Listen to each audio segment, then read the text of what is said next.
Good evening, ladies and gentlemen. I'd like to welcome you to the City of Somerville Zoning Board of Appeals meeting for November the 5th, 2025. It is 6:01 p.m. Let me do the disclaimer here first. Pursuant to Chapter 2 of the Acts of 2025, this meeting of the Somerville Zoning Board of Appeals will be conducted via remote participation. A video recording of these proceedings will be available on the city's website meetings and events page or by emailing zoningboard@somerville.gov. Tonight, we have for your zoning board of appeals, we have Zach Zaremba. We have Ann Brockelman, our vice chair. We have Brian Cook. We have Cecia Daglin. She's going to be our acting clerk this evening. And we have a brand new member. Our new member is Olivia Mobay. So welcome, Olivia. I'm sure you're going to enjoy this. It's exciting and challenging. I am Susan Fontano, your chair. And also on staff tonight, we have Kit Luster. We have Alvaro Esparza. We have Christian Pantanad. And also from Inspectional Services, we have Josh Mannion. And these folks in the background they always give us great support and help. And they're on board tonight to answer any questions we might have for them. So without further ado, we've introduced our new board member. We need minutes approved. So I'd like to ask the clerk, the acting clerk, to please make a motion.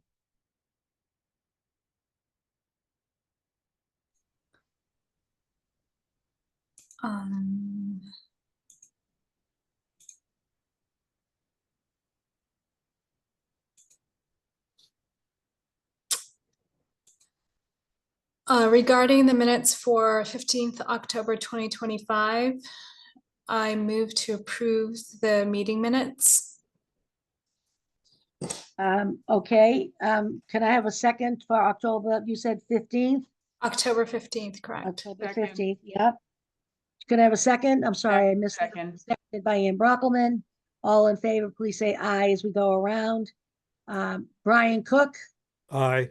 Ann Brockelman, Aye. Zach Zaremba, Aye. Olivia Mobay. As long as I'm permitted to approve them, I have reviewed that meeting. Aye. Yes, thank you. Cecia Daglian, Aye.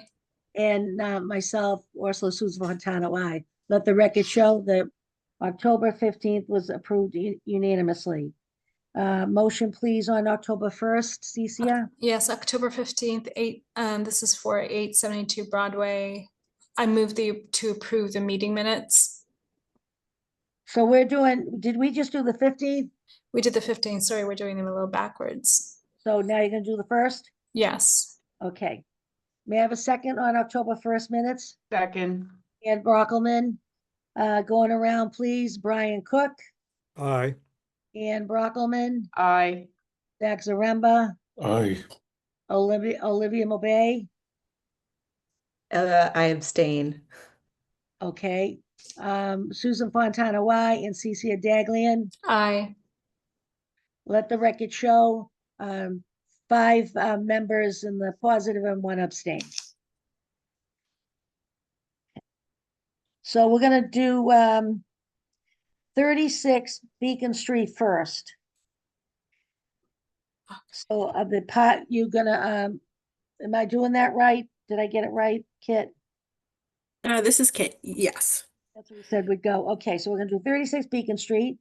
It's continued from the 15th of October, so it does not have to be opened. And are the parties here? Would you please come on board? This is Kit. I've just sent a panelist invite to David Cameron. He should be joining shortly. Okay, All right, this works. Okay. Am I set to kick off? Can everyone hear me? yes, yes. All right, I Welcome. will. Well, thank you very much. I enjoy being back. Let me share my screen here. Sharing is not turned on. Can I send request? Okay. I'm just gonna interrupt you one moment, please, Mr. Cameron. Sure. We do have a new member here joining us tonight. She's well versed on the case. She did all the studies, signed all the papers, and got everything to the office. Cece Daglian is going to be our acting clerk tonight, and we designated her last week, the last meeting, to vote on your case, so she's staying on board with that. And Brian will not be voting on this case, but he's going to chime in and give his 2 cents as well.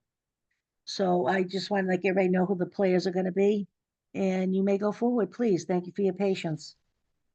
No worries at all. All right, I will share my screen. Hopefully it's a bit of a wide monitor, so can everyone see that or Yes. so much? All right, for the new folks, I'll just spend 1 minute quickly zooming through to orient. I think you said they'd already read everything, so I will quite literally spend 60 seconds or less. Just 30. it's one person. Yeah. Okay, so I'll take 30 seconds then. So 36 Beacon, it's property here. That's the lot line. This is the staircase in question. Oh, sorry, I need to just where it is located.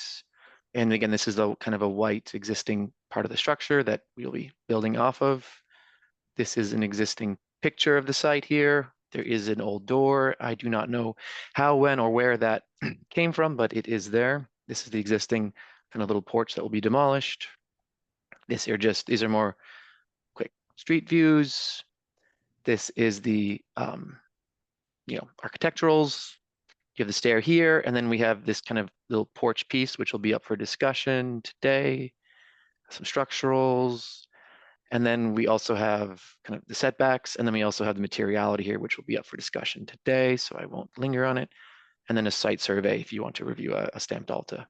So that's my 30 seconds. Hopefully I kept that to 30 seconds.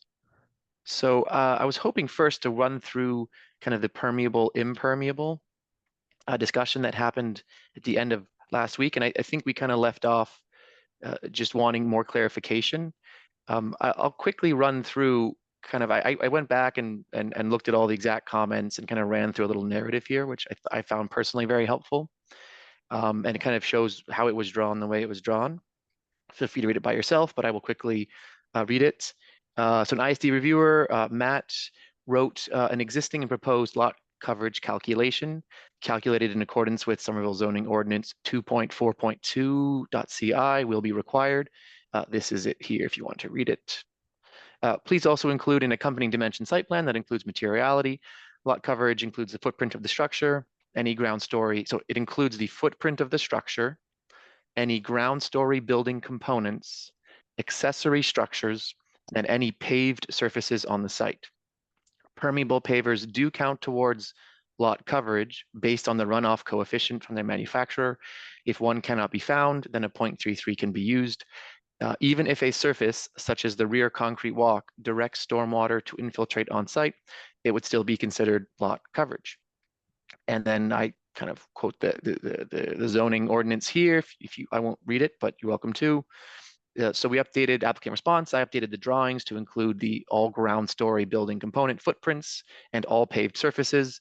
And the pavers which we have, which directs, a lot of these pavers in the front here, you can see the exact call outs, all directs in the concrete as well to infiltrate, but we calculated those at 0.33 as directed. And ISD responded completed.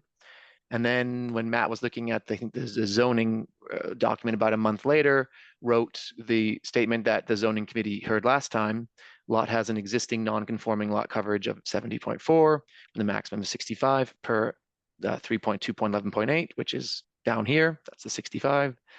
And then a hardship variance for relief from 14.1.7 B2 for further reducing non-conforming landscape and permeable area, and this is the statute here. Non-conforming landscape and permeable area cannot be further reduced. So that's kind of what I tracked back, and I have not made any changes since if I remember correctly, it was going to be discussed exactly what the relief was going to be for and whether lot coverage was indeed drawn as desired by the committee.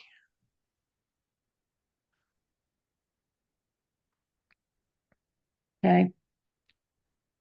Let's see, yeah.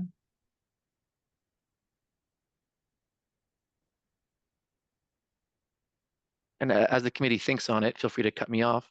The red is the existing lot coverage here. And then the green is the addition, about 167 square feet. Now there will be like dirt underneath, or I guess gravel probably underneath the stairs here, so it will all infiltrate, but we included the full footprint as directed, at least in the initial ISD request. Can you, I'm trying to see if where that is in my packet. Or can you enlarge your Yes, graphic? which one do you want enlarged? The text or the drawing? The drawing? Yeah, sure. Any specific, like the back here? I can enlarge the back.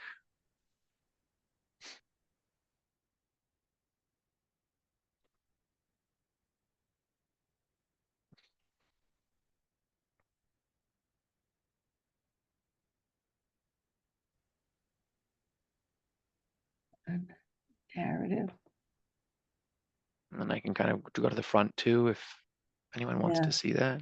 I'm looking to see here. I didn't see it in the narrative section. I'm trying to see if you sent it. Did you send it to us? Send this. Yes. I uploaded this to Citizen Serve, which I believe Kit used and paraphrased and simplified in her staff report. Susan, Kit, this did is you use the this is graphic? Kit. Yeah, I think that the updated narrative did go out Okay. with the packet on Friday. that's what I'm looking. I thought I had the whole packet in front of my face Oh, here. my And I apologies, Kit. Thank you. checked it. Oh, let's see. The picture, I made copies myself. I have them right here. That. Uh, Is anybody else on board with me here, or am I the only one thinking of this? Does anybody else have that? Do they see where that is on the screen that I could see it? I didn't see it in my, though. I have a little thing here that I can barely read. Susan, it's under supplemental staff memo, updated Yeah. narrative. Yeah, let me see. It was in the email that we got. Yeah, let me see. Let's see. Let me go back to the beginning. Okay. So I have no change. This is the staff. Yeah, I got that. Open that up, and there's the drawing there. That's it. Original plan showing rear addition. That's number one, right? Yeah, this is Kit. I just included the original plan just for context in the staff report. I don't think it's exactly what Mr. Cameron is showing here. Oh, Okay. did you include this one, Kit? Here? Yes, I included that one, I believe. Got you. Yeah. This is the materiality one, and then this is the zoning setbacks one. But they should show the same stair. Okay. So- All right. Thank you. Go on. Anybody else? Do you have anybody have comments? Sure, I Madam do. Chair. Oh, Oh, go ahead. No, go ahead, Ann. Ann Brockelman? Yes, it took me a second as well, Madam Chair. Kit, is the formatting in the email, the supplemental staff and the applicant's new narrative was like one line, so it looked like one file when we got the email. At least the way my email was received. So then I'm just now opening the updated staff report. I'm taking a second to look it up.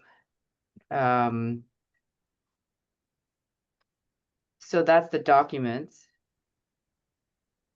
But I remember it's in our meeting minutes too. I think one board member last time asked that the living area not extend into the 20-foot rear setback, which we agreed. But I don't see any. Yeah, new- that'll be that's the next point I want to hit once we hit this one. Okay, but we And were I still agree. That Yeah. was not submitted, right? There Oh are no no, new drawings. I did the drawing, and it's just a few inches, and so I wanted to ask the committee kind of their thoughts about that. But Okay. But I Just want to do making that sure we're as not a second missing, point. mi- No, not missing I documentation. definitely, oh, sorry, maybe on your end, I'm not sure, but from the staff memo that I had read, that Kit put together, it did address that from my recollection. Okay, so back to the issue of setback and lot coverage. We were talking about whether lot coverage was just building footprint and the landscape was permeable, non-permeable. Now we have clarification that lot coverage means the building footprint and other elements that are non-permeable, such as the concrete walkway. So if everyone else, other board members disagree, let me know. That's my reading of the ISD determination. And so you are not supposed to further reduce the permeable area, which you are, therefore you need a variance. Is that correct? We were confused as to what was being sought, what relief was sought, and I see Brian nodding, so thank you.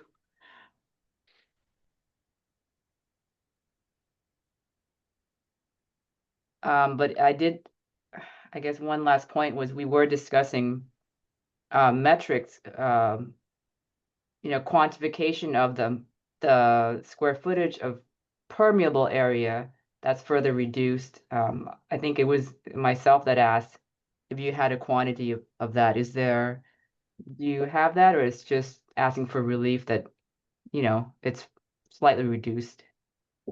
The permeable pavers here are 317 square feet, which I times by a 0.33 coefficient. These all drain into underground dry wells that actually feed the plants, the big hedges on site. As I think I jokingly said last time, I hate maintenance, as I'm sure we all do. So why not use rainwater to help the hedges and trees grow? It seemed pretty self-evident. So, and then back here, I don't have a calculation of this area, nor of the concrete walk, but I can get it for you if you'd like on the call here. I have the Revit model pulled up. But through you, Madam Chair, is that a change? You're adding those pavers, or it's No, just part? these are in place for about 5 years now. Okay, so that's Yeah, existing. the So only what thing adding changed? is the green here. Just the 167 square feet is the add of the green rear stairs. Change from permeable to non-permeable because of the structure there. Well, so I guess But it's the still land raised, remains permeable. It still infiltrates. It would be the footprint of the structure is changing. the And I post. think exactly, yeah, like the So that, posts. I can you could probably argue that go that's to, negligible. where is so yeah, the posts here have changed. And then this skirt with the posts here, these will still have like the lines between Trex decking, and the water will still fall between onto, I think, will be gravel or dirt. So I would argue that the permeability is not changing, nor any runoff. It's just the footprint has yeah, the footprint, any ground story building components, accessory structures, or footprints of therein. So Thank you. my pleasure.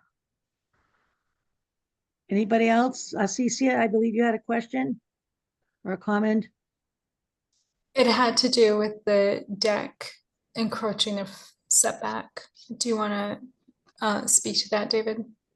Yeah, if all the questions on this item are done, then I'm happy to jump into item number 2.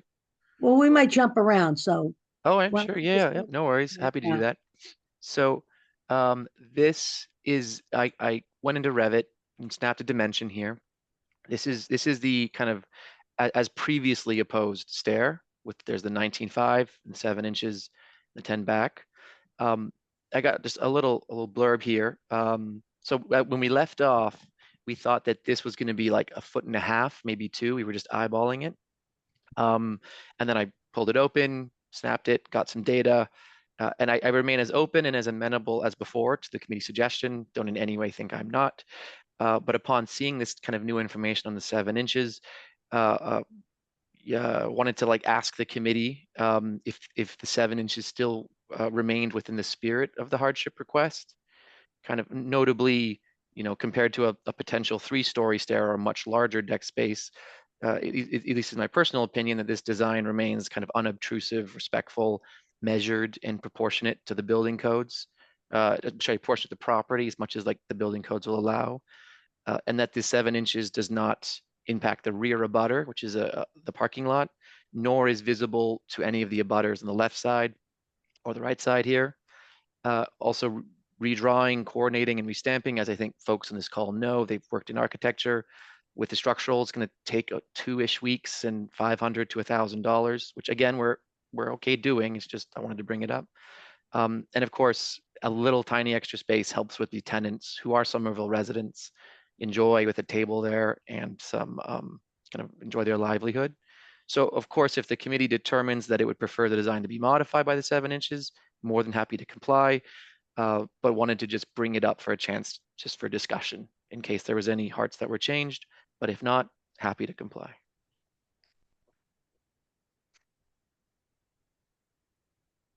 Okay, Cecilia, anything else? That's the extent of my questions. Okay, thank now. you. All righty. Brian, you have any comments? I see your hand up. Thank you. Thank you, Madam Chair. On this matter, which is the 000075 rear setback question, I didn't have any problem with it last time, even though I wasn't also wasn't going to vote on it. But so the 7 inches does not concern me. However, the encroachment on the 20-foot setback was an Ann Fullerton position, and she's not here to speak to that. So I don't know how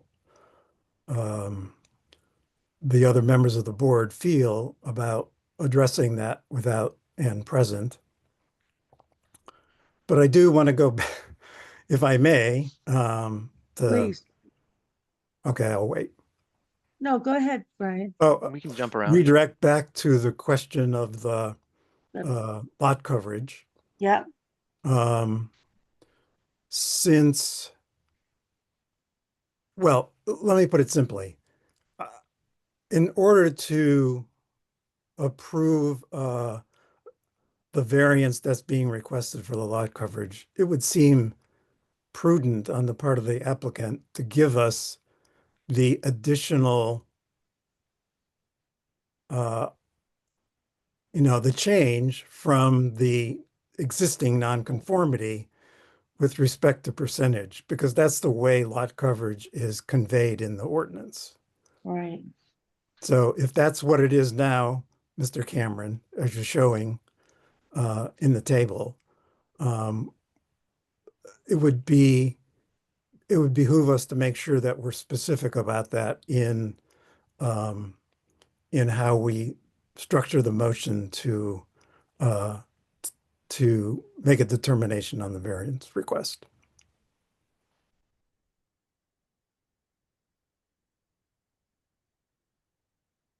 In the verbiage, are you saying, Brian? Yes, I mean, if we're going to Okay. say we're approving a further encroachment of the lot coverage, we should say how much we're approving, if we can, rather Right, than as Member Brockelman suggested, it's just some vague statement that it's further encroachment on the, or further coverage. be lot coverage. specific.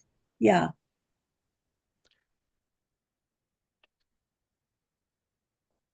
Let's see. I'm looking up, I don't know if Zach's there or Olivia, if you see anything, speak up. Sometimes I don't see the hand, and I only have not even half a screen now with the graphics, So speak. I can make it larger. Like I can just share a window instead of the whole screen if you'd like, which will make it look larger. No, I'm saying even there. No, they know what I'm talking about. Oh, I'm sorry. Yeah, That's all right, yeah. apologies. Okay. No one has any comments? I do, Madam Chair. Thank you. Well, I just want to go back to the deck issue. I mean, I would prefer if it did conform, even though it's just 7 inches. Yeah. It's just a flat portion. I mean, I don't know that you even have to modify your drawings, just the builder could just lay it out. It's probably gonna get surveyed anyway, so I would prefer myself if it conformed to the 20-foot setback. It's my opinion. Right. I mean, I overall, can- I think- yeah, Sorry, I agree. We can probable the contractors, the carpenters, we need to snap measurements for all the beams and everything. But I could probably get away without it and be on site. It'd be the structural engineer. They wouldn't sign off on any liability unless the drawings match the constructed structure. I mean, overall, like this case it's a little hard to stomach because it's already, the site has been so overbuilt egregiously relative to its neighbors, and now we're just compounding it even more. And I understand, Mr. Cameron, it's not, it's not your fault. And you're just trying to get some code compliance here. So, even though it's relatively minor, I'd prefer if it conformed in other aspects. Thank you, Cecia. And so, all right, so now on that, I agree with you on that. And what was, remind me, Brian, so is this what Ian Fullerton was talking about, like the 7 inches here? For the 20-foot setback? Just, she was quite specific that, and Yeah, for her to be willing to accept the design, she yeah, wanted no further encroachment into Than the the 7. 20-foot setback. right. And now we're looking at this and Mr. Cameron's saying that the difference would be the 7 inches. Yeah, at the time we thought it would be 1.5 to 2 feet, and Yeah. since measuring, we learned it's 7.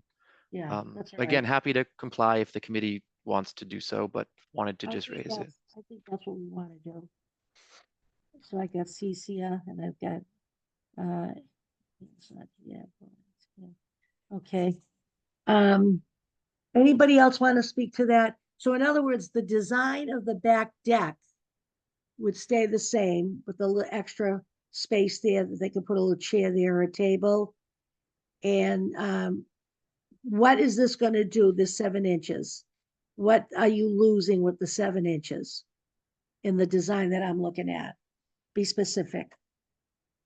You Oh, tell- a negligible amount of usable space. I'm not going to sit here and say that 7 inches is essential to fitting a table. We all know that.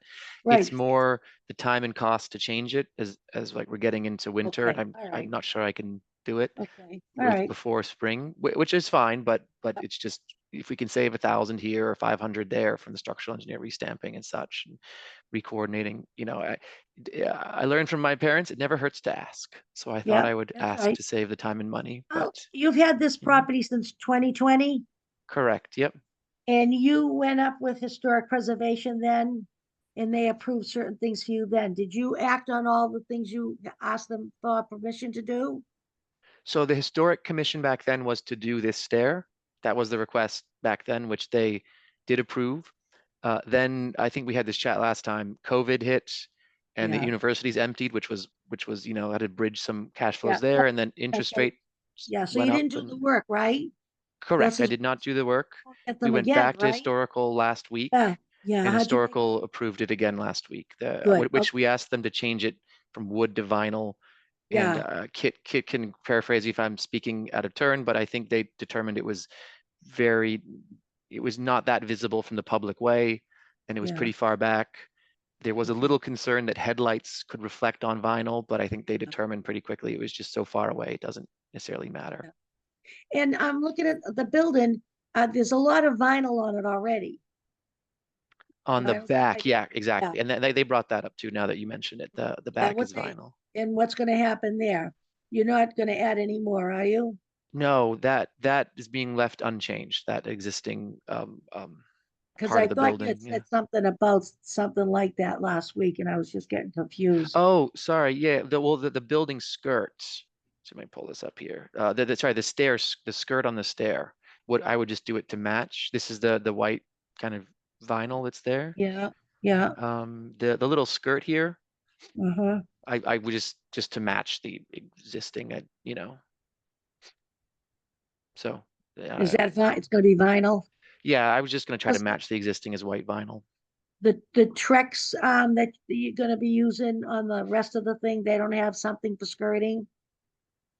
Maybe, yeah, I guess if it's, as long as it's white, then I can, just wanted to, yeah, color wise and kind of rough dimensions. Otherwise, I'm open to different materialities. Well, because I was just looking at, for the continuity, the back would be all done over nice and new. And it doesn't look like a patch job if Oh, you're matching the trekking, Did this the you mean? Oh, skirting. I'm not planning to redo the siding on this. No, I know that. Oh, okay. But we're saying on the skirting on the deck of the stairs and the porches, what's that material gonna be? You said vinyl to Oh, match. you're the saying house. make it nicer because it's new, right? Right, let it match that whole back section be one image as you look at it. I mean, Yep. that's Yeah, I not, can I'm do not that. requiring that. I'm just saying, if you're starting to put some money into these row houses are beautiful. And, you got a little play in the back, they're giving you a little leeway with it's not that visible, but it would just enhance your property even nicer if you could do something like that, with the white to match the thing, match the house. But if you go with the vinyl, that's fine. That was just a thought from my own Yeah, I'll see personal. if I can do that. Yeah. In the front, we are restoring the entire historic front I porch. remember that, Yeah, yeah, as is. We're actually taking away that weird little kind of plywood thing that was built in the yeah, 60s, and yeah, we're going to sandblast the brick, or sorry, yeah. chemically treat it. If that doesn't work, then sandblast it. And we did a project in Cambridge that won a historic preservation award, and so we're going to try to. Yes. I don't think we'll Good. get an award for this, but we'll try to get it looking spiffy. Yeah.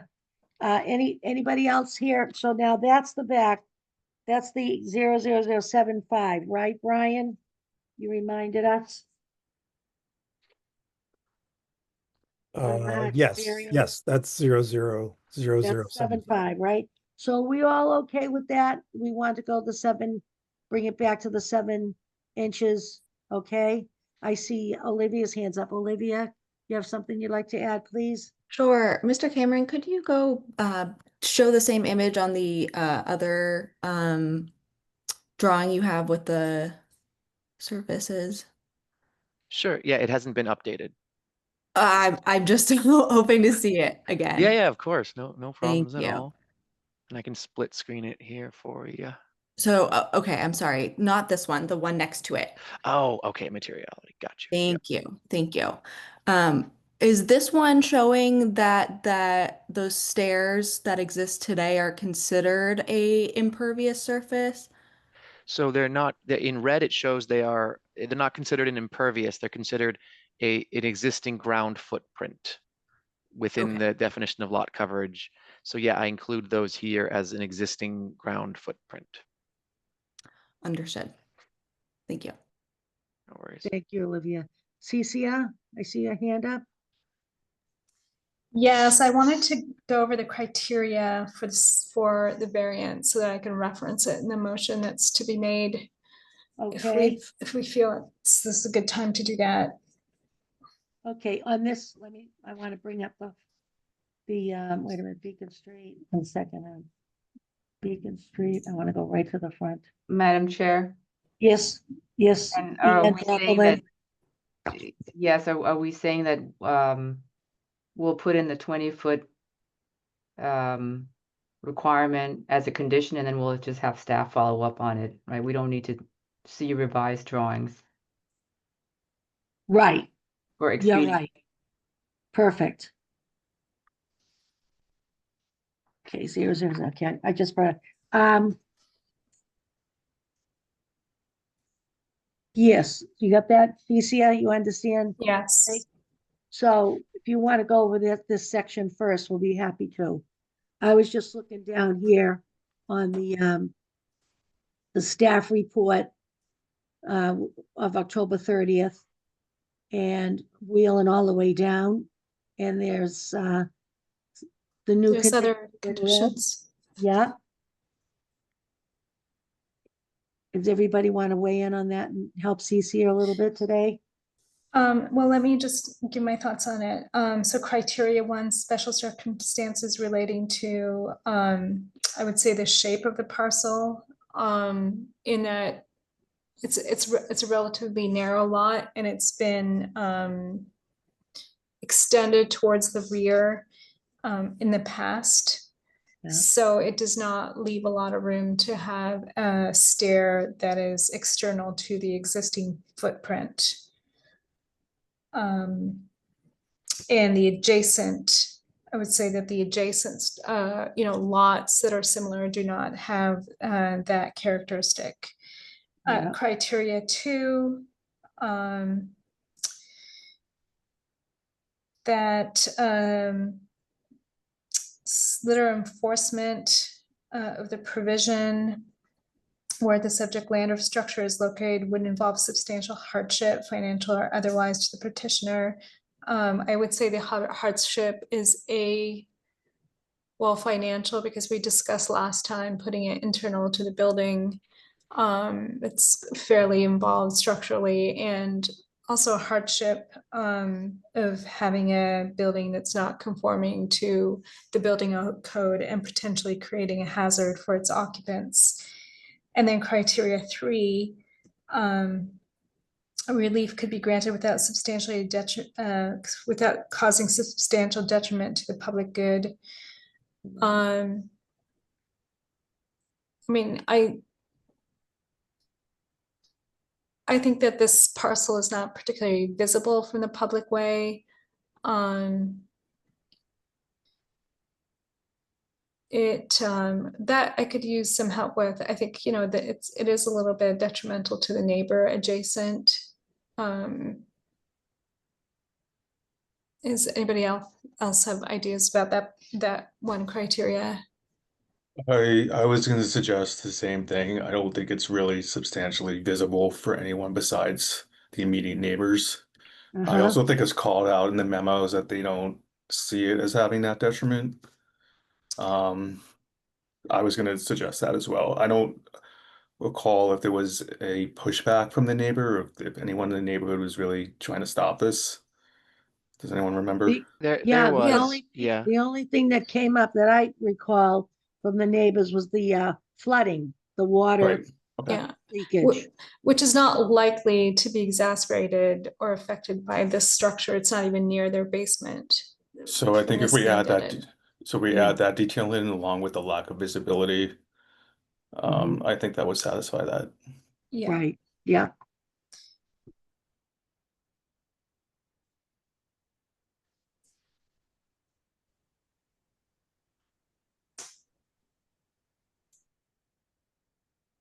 Kit, can we make the hardship variance first on 75 and go through all that and then go back to the second hardship variance, please? Can we do that? Just The- to confirm, you want to vote on the first hardship variance, then discuss the second a bit more? I think that's what we're trying to do. You like that idea, Cece? Does that help you? Yes, I it's see fine. I see Brian has his hand raised if he wants to. Yes. Oh, I'm sorry. chime Thank in. you, Brian. Can I help you? Thank you, Madam Chair. I'm just recalling in the past that for for two separate hardship variances on the same property like this, we've often found that the findings for the criteria apply to both. We just have to word the rest of the substance of the hardship variance a little differently for each of them. But the findings for the criteria are really quite the same. The two sets of reasons why these are happening, it just happened to be that they Yeah. require two separate hardship variances, but all the circumstances are the Those are the same. same. Yeah. You know, shape of So- the lot, unusual character of the building because it has this addition that the other row houses don't. Yeah. Hardship, financial and otherwise, of trying to alter the way to construct the stairwell to meet the code.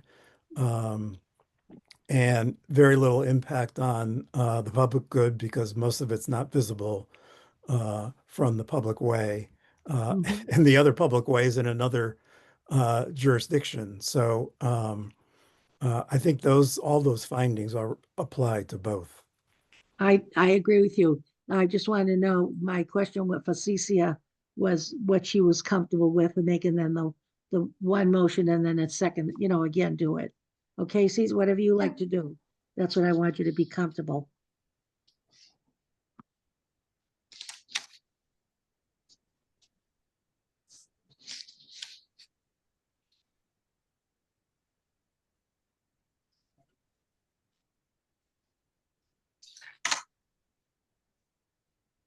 And then Do we we'll, need to close public testimony? yep, I didn't even open it yet. Oh, okay. Fortunately, I didn't. I don't know what's going on there, but we're gonna open it right now. In the matter of, let me see something here. I want to check that one thing here. Okay, so in the matter of 36 Beacon Street, Kit, is there anybody in the viewing audience that has something to say?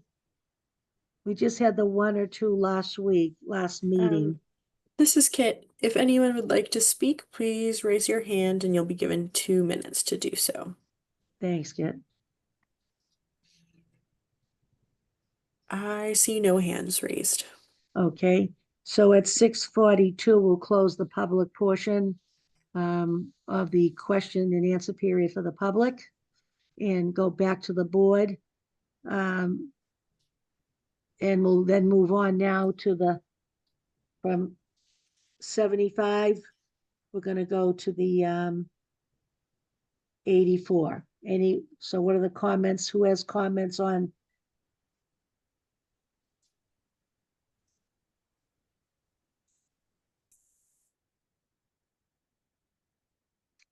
Hello.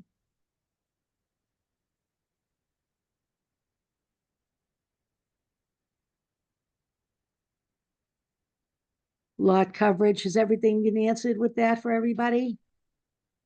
For the permeable and the landscaping and what have you? There we go. Yeah, thank you.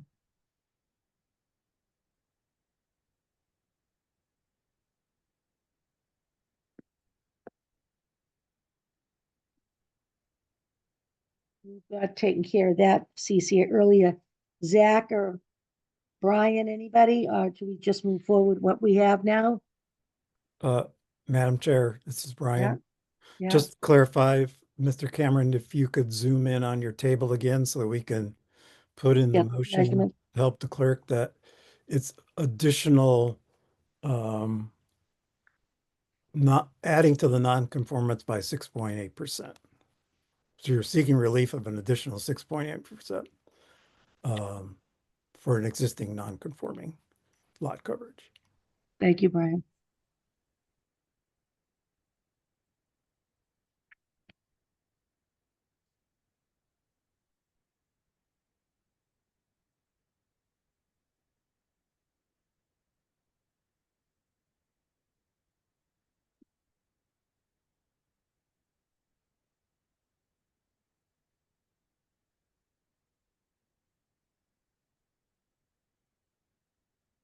Hmm.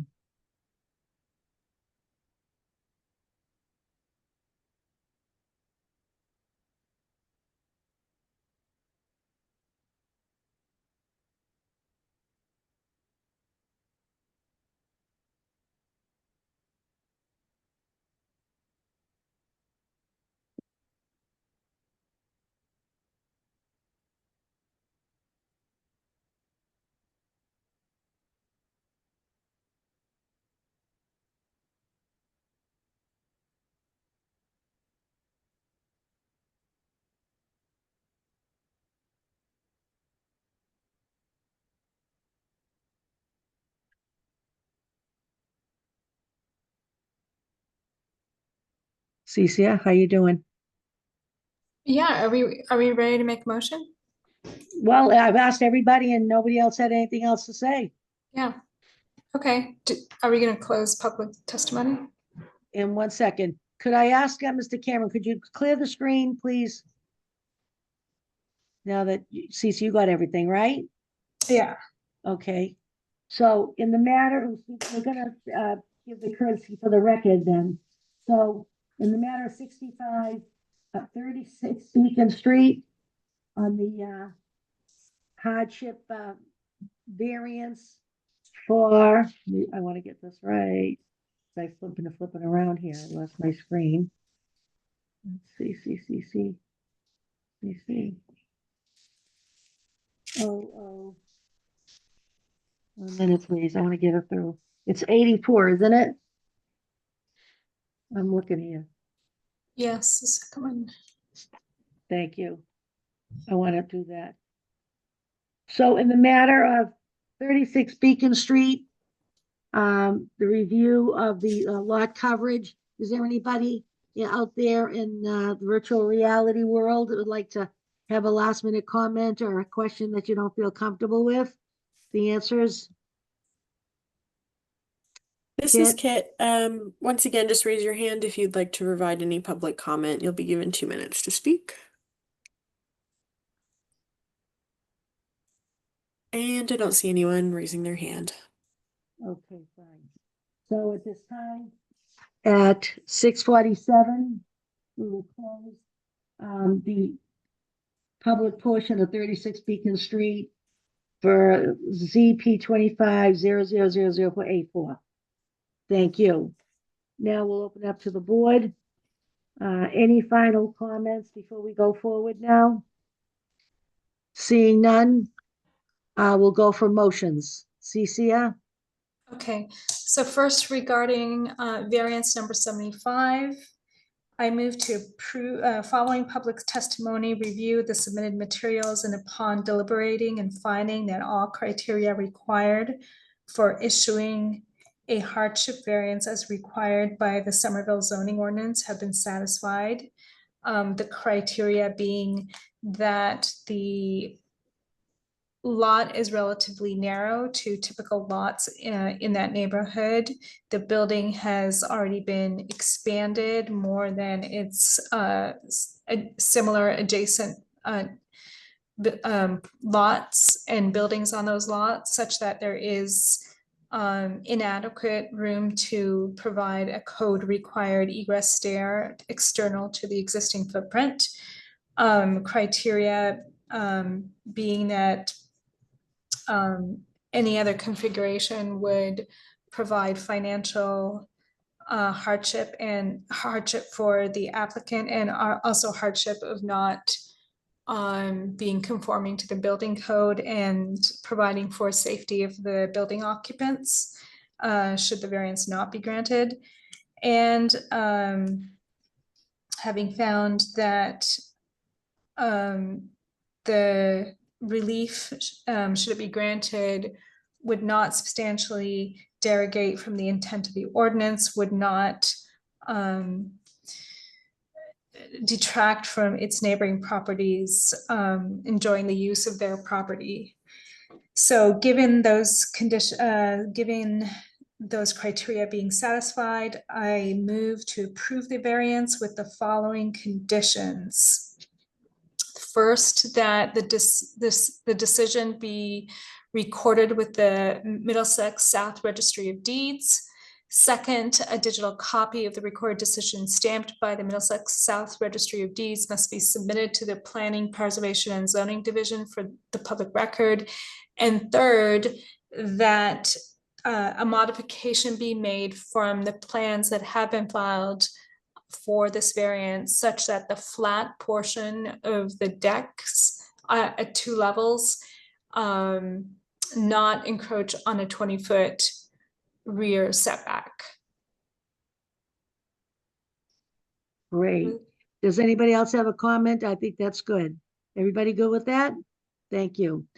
Thank you for Brian, your input in that as well.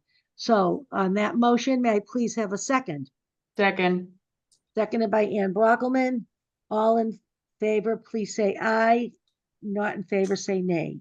Ann Brockelman, Aye. Zach Zaremba, Aye. Olivia, Aye. Cecia. Is Brian voting for us, or I'm? No, you Oh, I'm are. voting. Okay, aye. They did that last week. Yeah, sorry. Yep, okay. And Susan, aye. Let the record show it was unanimous. All 5 voting members voted in the affirmative. Thank you. So that's good there, Mr. Cameron. Now we go to number 2. So for case variance request number 84, Right, following public testimony, review the submitted materials, and upon deliberating and finding that all criteria required for issuing a hardship variance as required by the Somerville zoning ordinance have been satisfied. And those criteria being very similar or identical to the ones just listed for variance number 75. I will not repeat them again. I motion to approve with conditions the variance for the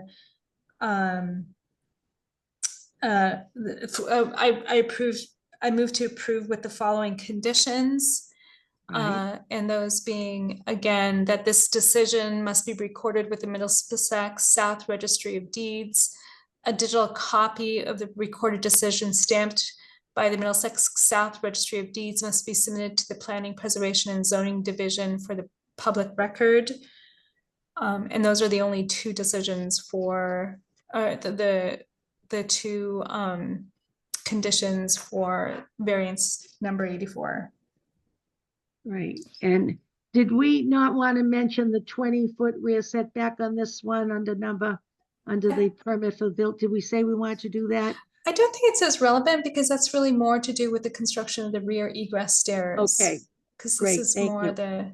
yeah. All right, thank you. Madam everybody- Chair, you should incorporate the 6.8% additional non-conformance to the lot coverage. Got that? That's good. You got that for the record, Kit? Yep, I can add that. Thank you. Okay, so may I have a second if everybody's happy with that? Second, Seconded by Ann Brockelman. Again, we'll go around. As I call your name, say yay and nay, please. Ann Brockelman, yes. Zach Zaremba, Yes. Olivia, Yes. Cecia, Yes. and Susan, yes. Again, let the record show in the matter of ZP 25-0000084. All members, 5 members voted in the affirmative and it passed unanimously. Thank you. Good luck, Mr. Cameron. We're gonna have to go peek out and see how it looks. You're welcome to visit. And just a huge shout out to Kit here. Thank you, Kit. You've been wonderful to work with for several months, and I couldn't have done it without you. Thank you very much for all the hard efforts. She's great. Thank you for acknowledging her. Thank And- you. Okay, All all right. right. Take Good care. night. Yeah. So the next case is Summer Street. Now, we had here our good friend here from Inspectional Services. We didn't have to call on you at all for that. Let's see, what do I have? That's done. Beautiful.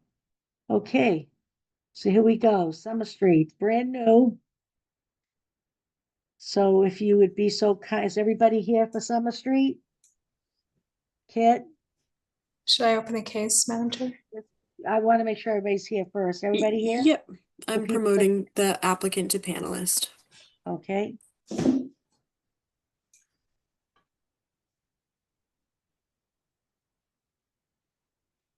This is Kit. You should be all set now. to Beautiful. open. Okay, Kit. our clerk's gonna open your case now. Hold on, please. Thank you, Cecilia. Please go along. The board wishes to open 156 to 158 Summer Street. Somerset LLC, Kevin Foley seeks a hardship variance for a transformer in the frontage area per section 2.4.3.d.b of the Somerville zoning ordinance. Great. Thank you. And just for the record, that's ZP 25-00098. So welcome, Mr. Foley. Thank you very much. Can you hear me? Yes, we can. Great. So I'm in New York City, so I may need either you or Alvaro to help with the exhibits. But I can give you and the board a general overview of what we're looking for. The building at 156, 158 Summer Street was built in 1925, 1924 by my grandfather. So our family has had it since then. In terms of the electricity, the electrical power there, we received notice from our insurance company several months ago. As soon as we heard that, we instituted a plan to upgrade the electrical. And I will give you and the board an overview. In terms of what we're looking to do, is our building is a 4-story building. It has essentially very little room on the left side of the building, even less room on the right side of the building. And in the back of the building, it does not have much room at all. In addition, if you're looking at Summer Street and you go to the left of the building or go down the hill, there's a grade issue. And the reason I mention that is obviously we want to work with Somerville, but in terms of the power, we need to also work with Eversource. And what may be helpful is whoever controls the exhibits, it may be helpful to scroll through some of those now so I can give the board a general overview of what we're talking about. I can go ahead and share. This is Alvaro. I'll go ahead and share. Great, thank you.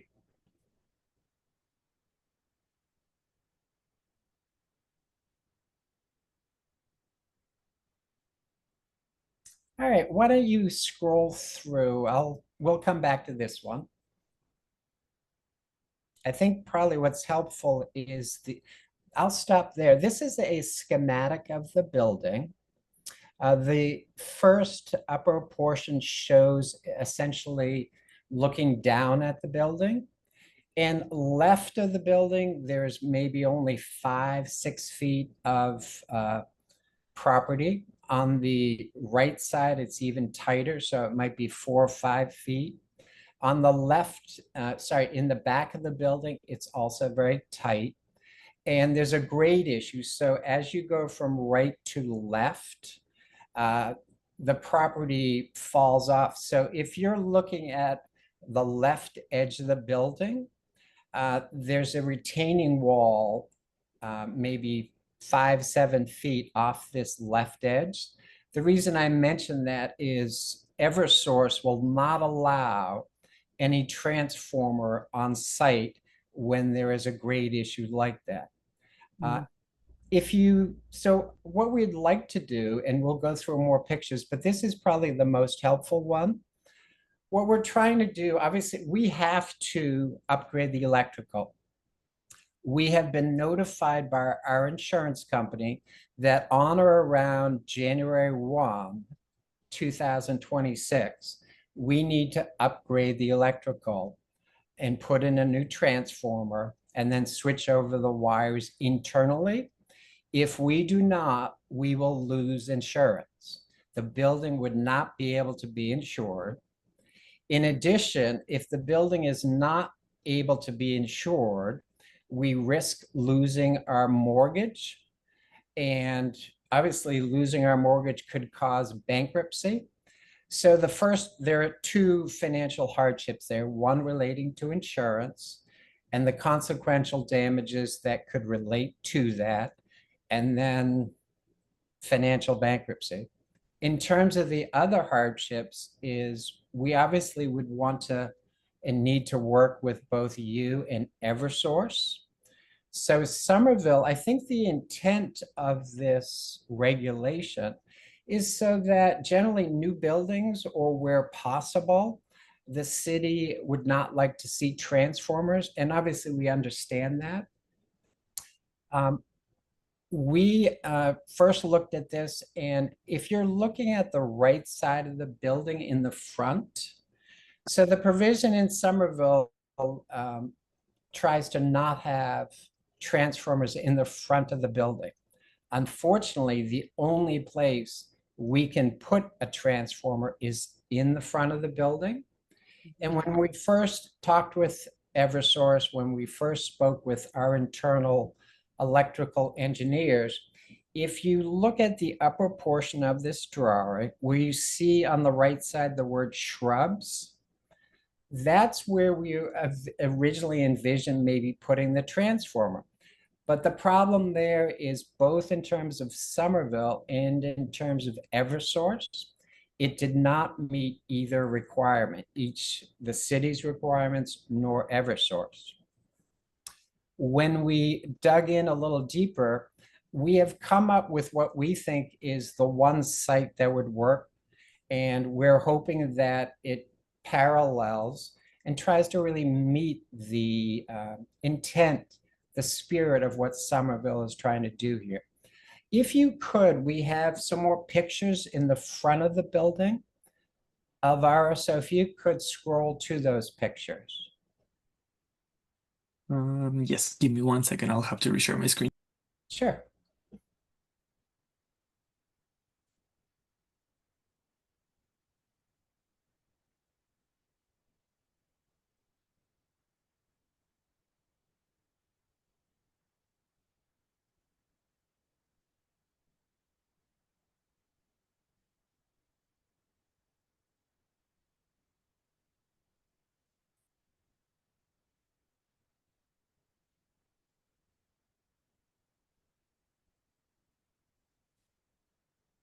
All right, so this is the front of our building.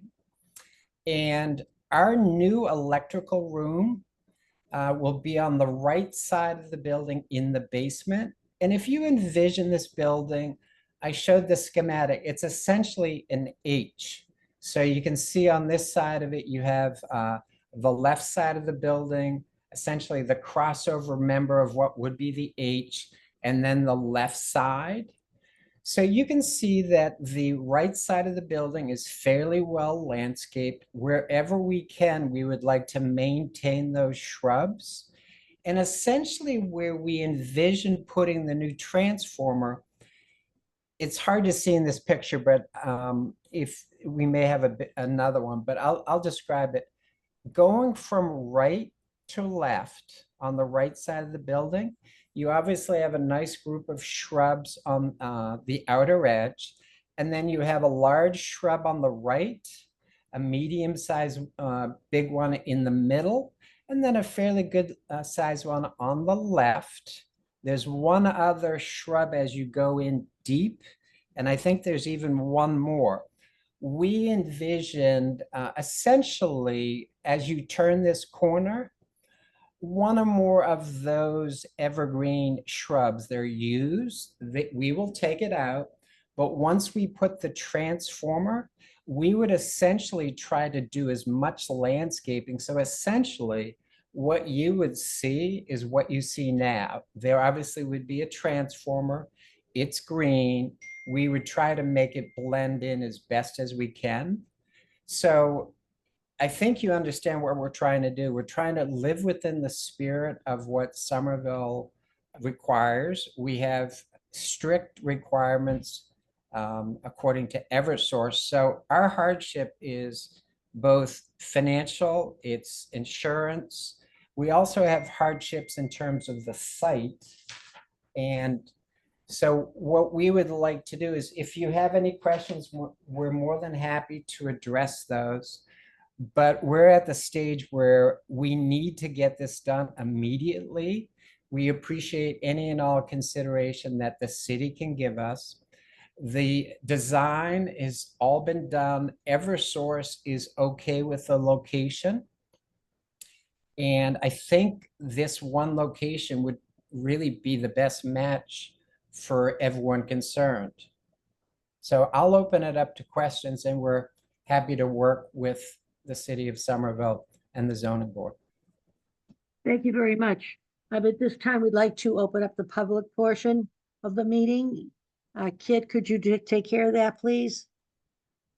Of course. If you'd like to give public testimony for this case, please raise your hand and you'll be given 2 minutes. Thank you. It's 7:06. No one with raised hands currently. Okay, we'll leave that open for a few and go right to the hot here. Who from the board would like to open this up? Zach? Go ahead, please, Zach Zaremba. Yeah, thank you. I have a couple questions and a comment. First question is, has there been, and forgive me if I missed this, any consideration to see if you could put the transformer underground, or is it only above ground? So there are probably hardships in addressing that. If you could, Alvaro, if you could scroll through the exhibits, I think what we see here is there's a ton of utilities on the right side of the building. We would not be able to meet our requirement with our insurance company nor our bank if we were to do that. So this shows the front of the building and it's twisted to the side. So I don't know if you can rotate this, Elvira. I have it open on my screen as well. Perfect. So I just wanted to rotate it that way so it paralleled the pictures that we saw. The new electrical room will be on the right side of the building. You can see that there are gas lines, there are electrical and water. And then there's another set of gas lines on the left side of the building. We want and need the transformer as close to the new electrical room. Yeah. The first location, if we had put it on the right side, close to the street, it would not have met Somerville's requirement. It would not have met Eversource's. Where we show it now is to the left of the water utility line. So far as we know, we should not have any real problem or issue once Eversource trenches, once we get the transformer in, and once we have our electrician connect. However, if we were required or if we explored going underground, the timing we just couldn't meet. And we also feel like it's dangerous, a lot longer process. And we just have to do this immediately. So is this transformer, is the insurance company requiring this because the current transformer and electrical system has like met the end of its life? Is there an active safety Correct. issue that's been identified? Correct. So we don't have a transformer now. We basically had, this is a 1924 building. Right.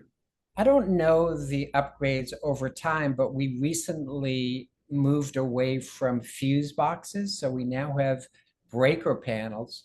But in order to meet the insurance requirement, and again, these are rough numbers, you know, each apartment might have only had 15 or 30 amps. And the insurance company, the bank requires somewhere in the order of 60 to 100. So obviously bringing in new, bigger power, that's why we need the transformer. Thank you. This is more of a comment for the board, but I have walked by this property many times, and what I think makes this property and just that section of the neighborhood of Summer Street is that it has, it's a much more densely populated, larger building area than the average street in Somerville. I also don't remember this by memory walking by, but I see on Google Maps that it looks like the building across the street has a transformer in front of it. Correct. Which to me means that at some point that was approved. It's not an area that I think is very heavily trafficked by pedestrians. It's mostly cars. Um, so knowing that it's on an incline, that it's a large building that doesn't really blend in with most of Somerville's form-based zoning as it is, and that there already is a transformer across the street, my initial reaction to this is it's not particularly controversial. And it's not really in line with some of the other transformer cases that we've reviewed recently. Thank you, Zach. I agree. Thank you. Anybody else? No? Everybody's happy with this? Hi, Olivia. Go right ahead, please. Thank you, Madam Chair. I'm just wondering, Mr. Foley, if you could provide the approximate dimensions of the transformer. Is it equivalent to the one across the street? It is. I think when you look at those transformers, the pads themselves are about 6 by 6, and the transformer would be slightly less than that. So it's probably, a little less than 6 feet high, a little less than 6 feet, both dimensions. And again, we will use all efforts to landscape it. I think you can see on the right side, we've done a fairly good job. We would like to maintain that. Thank you. Brian Cook, please. Thank you, Madam Chair. I agree with Zach about the neighborhood. I walk past this quite often. It's in fact one of the nicest blocks on Summer Street because the way the buildings are so well maintained.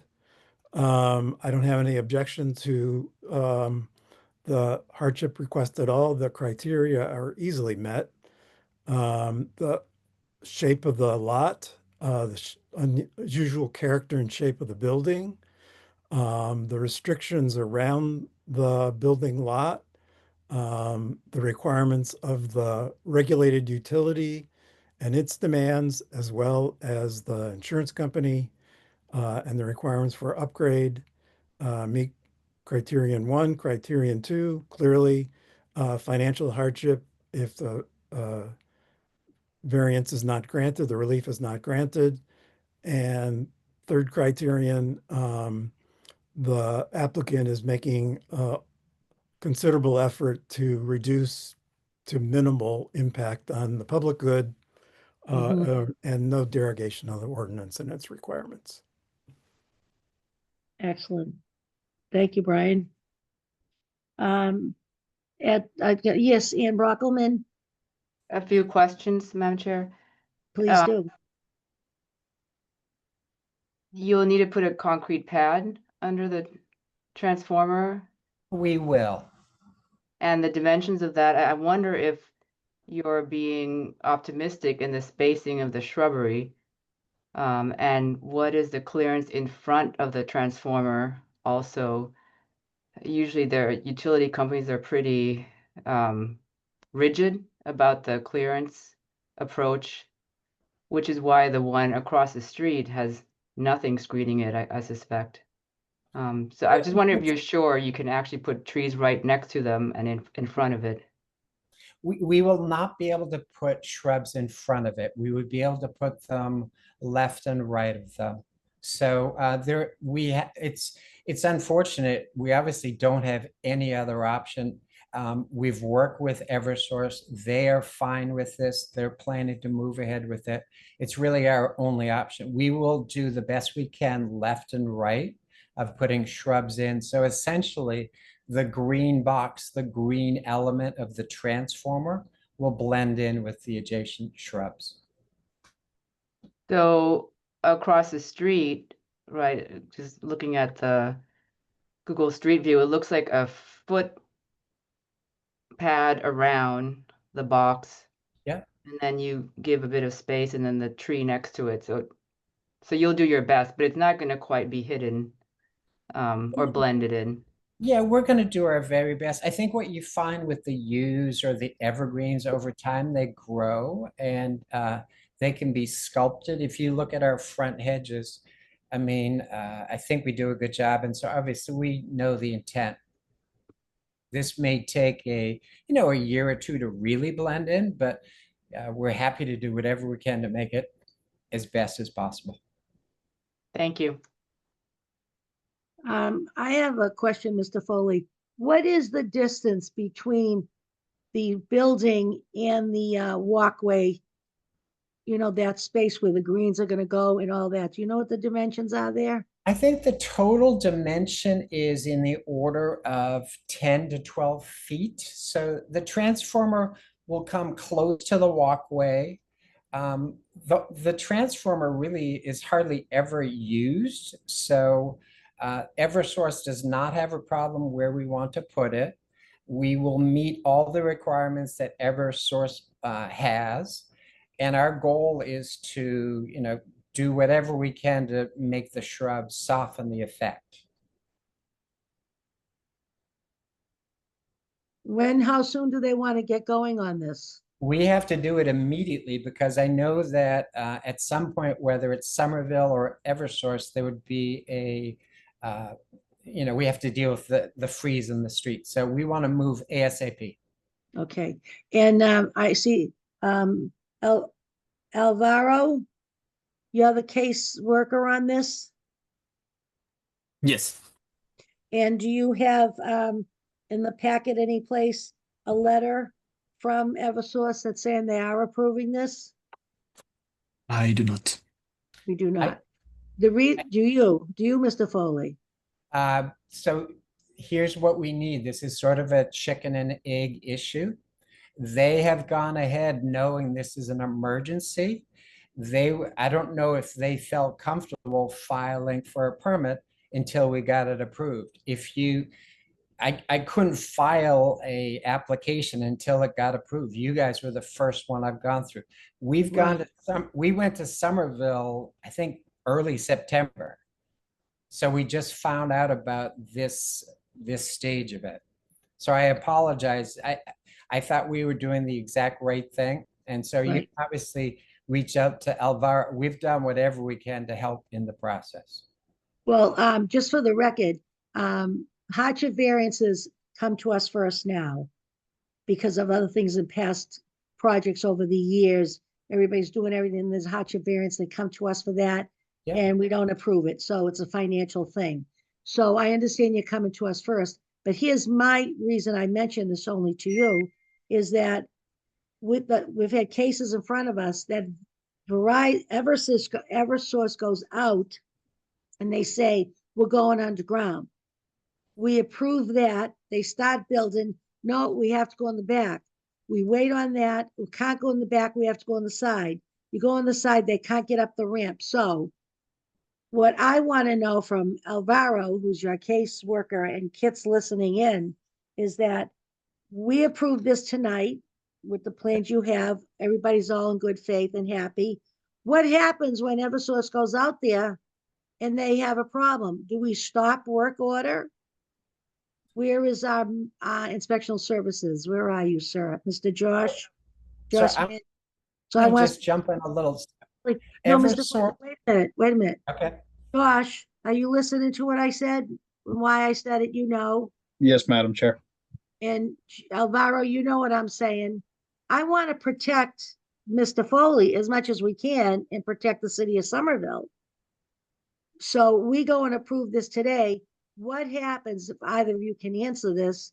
If all of a sudden Mr. Foley gets a call saying, oh, we can't do it on the side because we don't have a fire wall here. We don't have this here. We don't have clearance here. What happens, Josh? So what happens if Eversource wants to re-site still in the frontage area?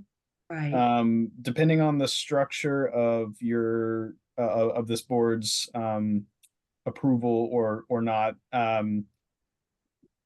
I don't know that we would need to, like, the relief point wouldn't change. Like if the site doesn't have anywhere else to put a transformer in the side or rear.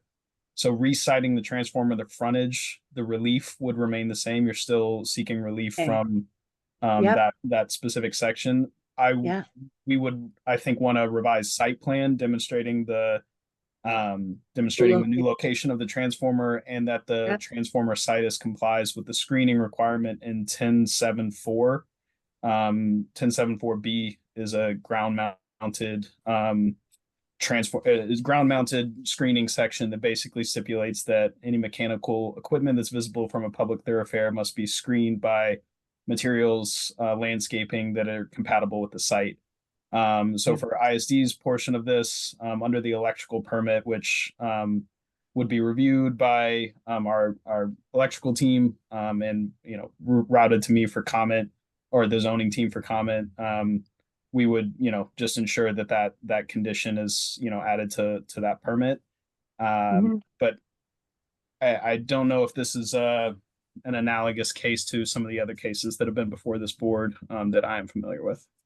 Right. This is very different than what's been before us. That's why I was trying to say, I'm worried about the city of Somerville. I'm worried about Mr. Foley, who comes out in good faith, has done all his homework and doing all this stuff, you know, back and forth and making sure everybody's safe. And then there's a glitch in the work. So I just wanted to know about that. That's all. Thank you so much. Mr. Foley, it doesn't require a comment because we can see that you've Okay. done your homework and No problem. figured everything out. At this point, could we see if there's anybody from the public that's chimed in? And 7:21 with a comment? This is Kit. I don't see anyone with their hand raised. Okay, thank you, Kit. So at this time, we'll close the public portion for the 156 to 158 Summer Street and open it up to the board for their final comments and wait for a motion. Does anybody have another comment to make? Well, we have to go over for Cecia.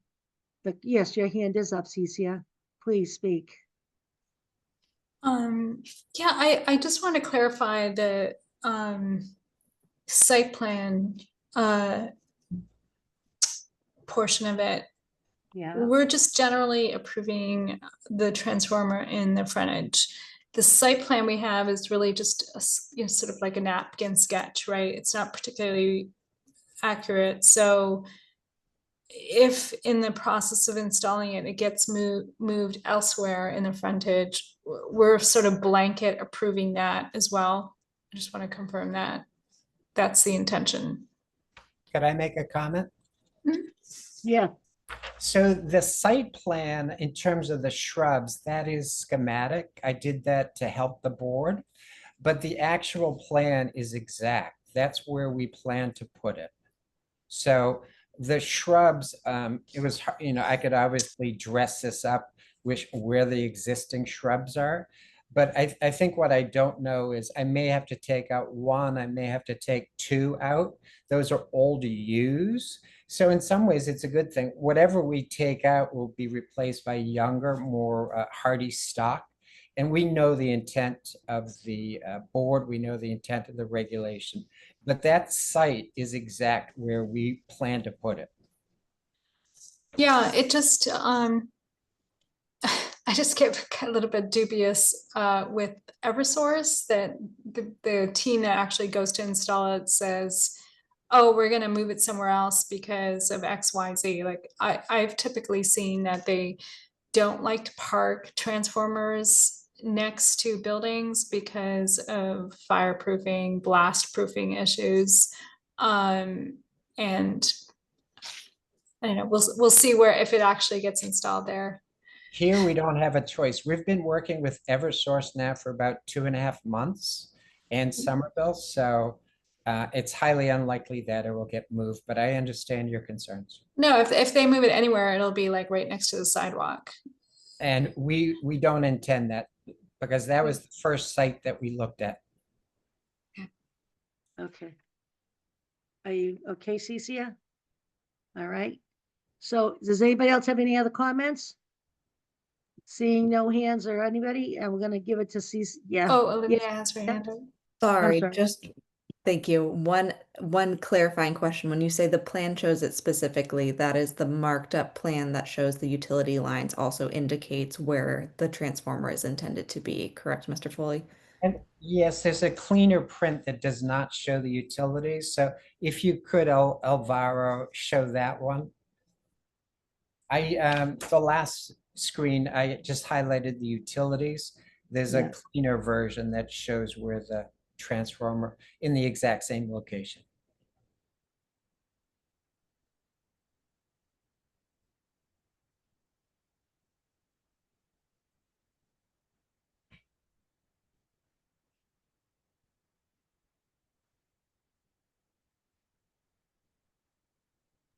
Can you see it? Not yet. Mm.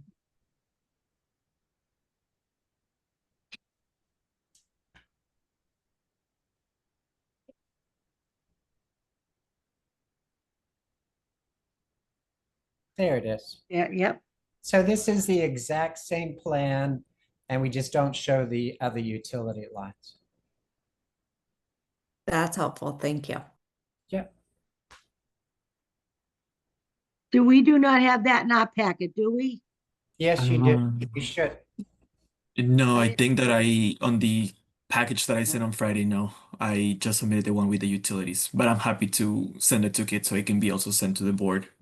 Yeah, do that, but this will go forward tonight, but whenever you have something like that, it helps us. I'd like to have it. The board Will will do. too. Thank you, Alvaro.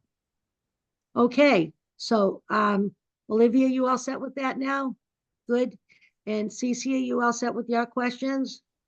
And everybody else fine, Brian? Yep. With Zach, and Ann, everything good? Okay. Cece, do your magic. All right, in the matter of zoning variance number 98, following public testimony, review of the submitted materials, and upon deliberating and finding that all criteria required for issuing a hardship variance as required by the Somerville zoning ordinance have been satisfied.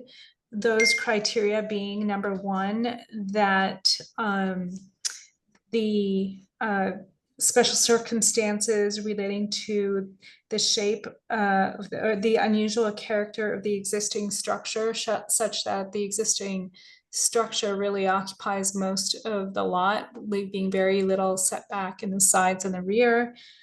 And criteria two, little enforcement of the provisions of this ordinance where the subject land or structure is located would involve substantial hardship and financial or otherwise, such that not being able to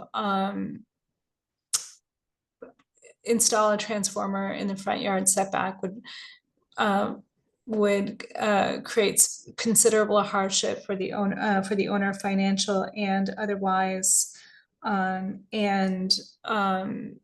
Well, that's sufficient for criteria number two. And for criteria number three, desirable relief could be granted without causing substantial detriment to the public good. The transformer location will be shielded with shrubbery from the public way to the best of the owner's ability. We have talked about that at length during our hearing. So given that criteria, I motion to approve with conditions the variance, and those conditions being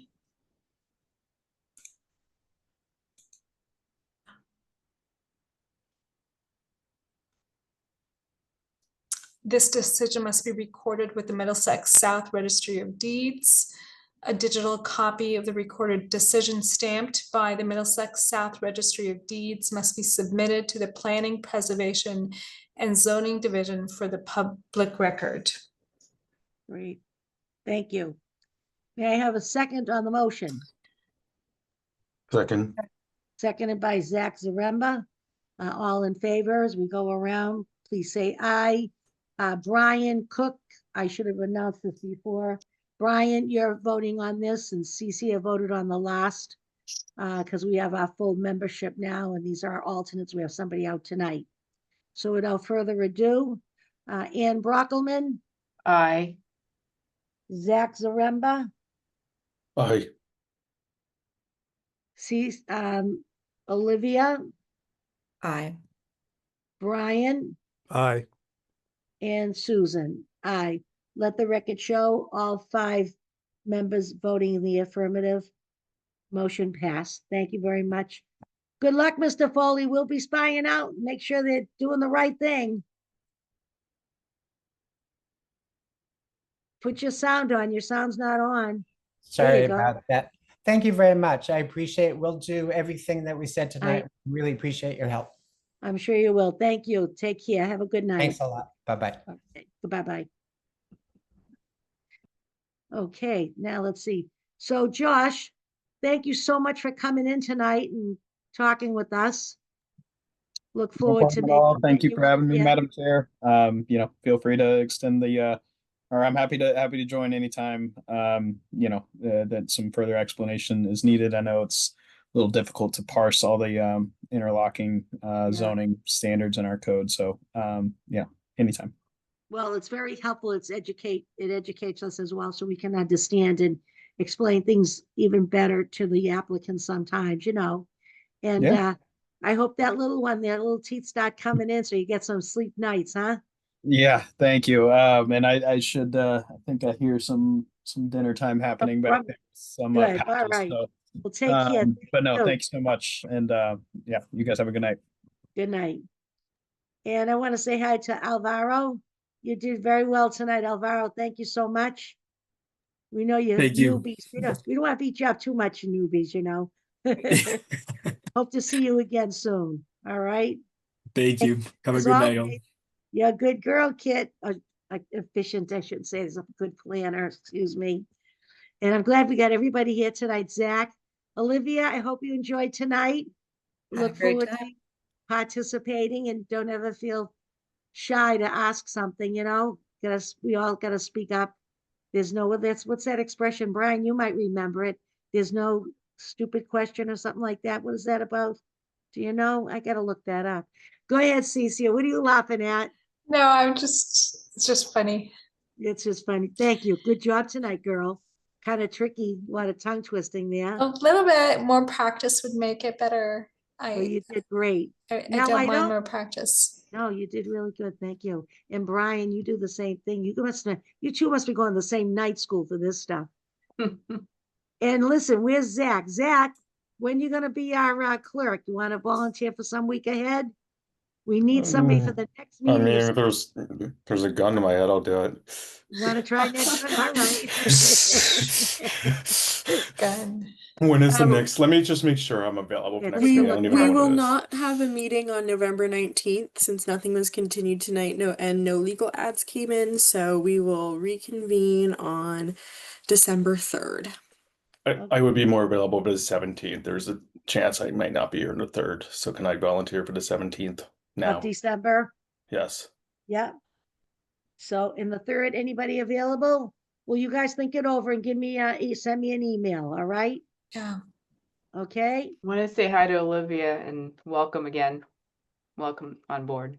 Thank you. Yeah. Hi. Thanks. I know it's sad. Hey, happy Thanksgiving, everybody. Oh, yes. So we'll be missing you if we're going on the Yeah. we got the night off at the 19th. Oh, good. Big plans. Hey, no calling and taking it back now, kid. I'll do my best. All right, everybody. Happy days. Take care. We have to, Motion we have to to adjourn. dismiss this. That's We gotta, have to, what? we have to Motion to adjourn the adjourn. meeting. See, Ian Fullerton wasn't here tonight. I thought I was gonna get away with it, but you're covering for her between you guys taking care of Ian tonight. Thank you. May I please have a motion on adjournment? I move to adjourn this meeting of November 5th, the Zoning Board of Appeals. So move. So moved by Ann Brockleman. Go around here. Olivia, Aye. Zach, Yes. Ann, Aye. Brian, Aye. Cecia, Aye. and Susan, I. Let the record show is unanimous. All members voting in the affirmative. Good night, everybody, and take care. Good night. Wow.